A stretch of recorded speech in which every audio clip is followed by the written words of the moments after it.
cómo le pegó la crisis a Asia. A los asiáticos que comían una vez por día hace 20 años, hoy comen 4 veces por día, y eso obviamente tiene un impacto positivo en los países que son altamente competitivos en la producción de alimentos, como la Argentina. Evidentemente, toda esta situación, el hecho de que la Argentina haya sido el país que mejor hubiera podido aprovechar este ciclo económico tan favorable para la historia del capitalismo, y el hecho de que la Argentina haya sido seguramente el país que menos sufrió la crisis económica global, habla a las claras de que dentro del análisis de lo que nos pasa hay que incluir el factor suerte.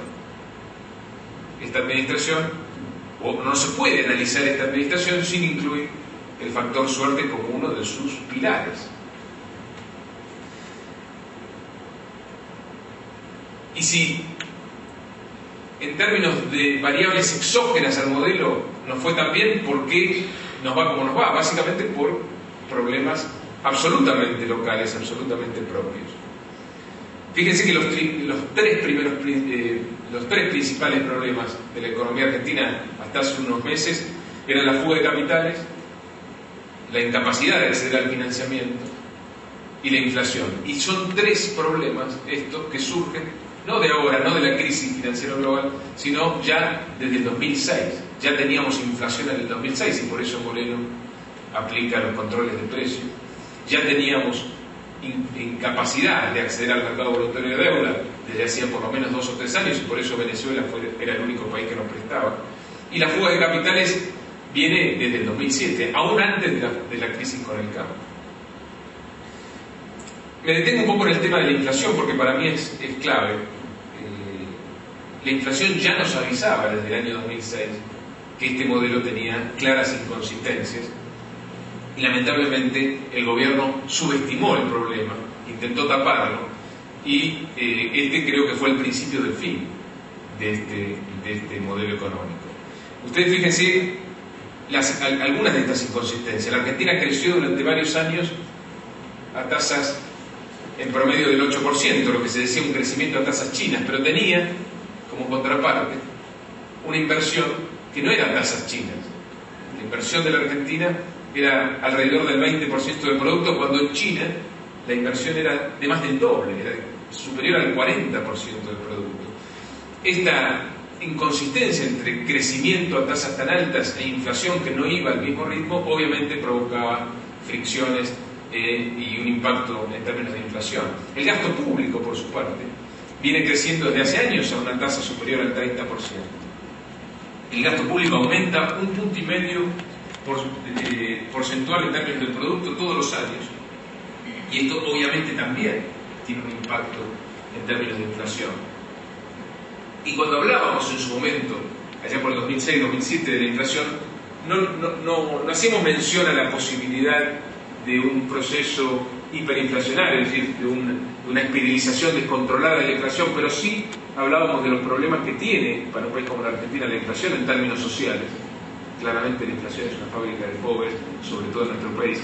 Y en términos de competitividad, uno de los pilares del modelo económico era la competitividad del tipo de cambio, y evidentemente la inflación corroía ese pilar fundamental de este modelo económico. Pero en pos de crecer todo lo que se podía sin pensar, nos exprimimos todo el jugo de la bonanza y no dejamos nada para los ciclos económicos no tan favorables. Esto es un efecto recurrente en la historia de la Argentina, ¿no? Esto de creer que la bonanza dura para siempre, que los ciclos positivos en general, cuando le tocan a una administración, esa administración cree que ese ciclo va a perdurar indefinidamente en el tiempo, y por eso nunca se generan los anticuerpos para enfrentar con mayor fortaleza los ciclos económicos adversos que siempre a la larga sobrevienen. Y en la Argentina estos últimos años fue un ejemplo claro al respecto. Básicamente hay 3 políticas o herramientas de política económica: la política fiscal, la política monetaria y la cambiaria, y la Argentina no pudo hacer uso de ninguna de estas políticas en los últimos años, cuando la mano ya empezaba a cambiar y el tema no estaba tan favorable como en el pasado. No podía hacer política fiscal contracíclica, es decir, no podía gastar más cuando el sector privado contrajo el gasto por, obviamente, las circunstancias recesivas y de incertidumbre, porque había hecho una política procíclica en los momentos de vacas gordas. No podía ser política monetaria expansiva, porque aunque lo intentó, nadie demandaba pesos. Entonces, una política monetaria expansiva, es decir, emitir pesos cuando no tenés nadie que te lo demande, es al final del día inocuo. Y no podía ser política cambiaria contracíclica, como sí hizo Brasil el año pasado, porque precisamente también en las épocas de ingreso de capitales había sostenido la devaluación del peso. Por suerte, en este último punto de la política cambiaria, otros hicieron el trabajo por Argentina.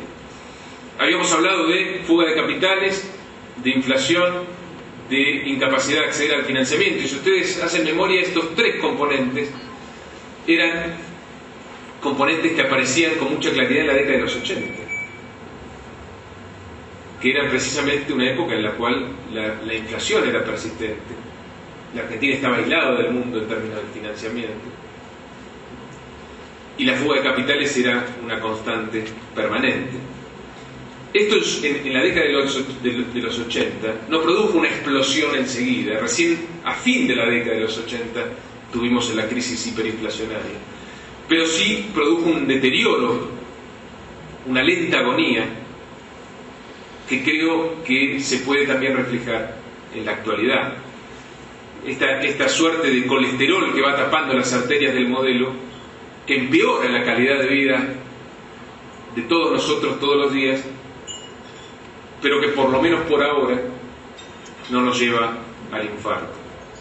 Aquella década, la década de los 80, es conocida como la década perdida.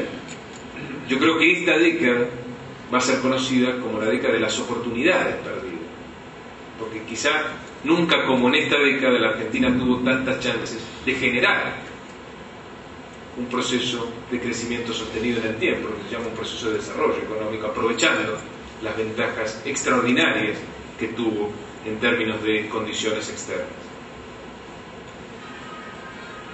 Y cuando hablo de oportunidad perdida, no hablo de un título para una ponencia académica, sino hablo de la gente, ¿no? de la oportunidad perdida de avanzar en la lucha contra la pobreza, de la oportunidad perdida de avanzar en la lucha contra la indigencia, de la oportunidad perdida de avanzar en pos de un mayor federalismo en la Argentina, en pos de un desarrollo más homogéneo de nuestro territorio. Paradójicamente, hay un punto de inflexión el 28 de junio de este año. La derrota de la actual administración ayudó en parte a cambiar, a mejorar el humor de los mercados. Por supuesto, junto con noticias que venían del exterior mucho más alentadoras en términos de la perspectiva de la economía global. Y ese mejor humor del mercado a partir del 28 de junio de alguna manera también impactó en una disminución en la salida de capitales, que era hasta ese momento el principal problema de la economía argentina. ¿Cuál es el razonamiento de los agentes económicos? Que en el peor de los casos hay que esperar hasta el 2011 para que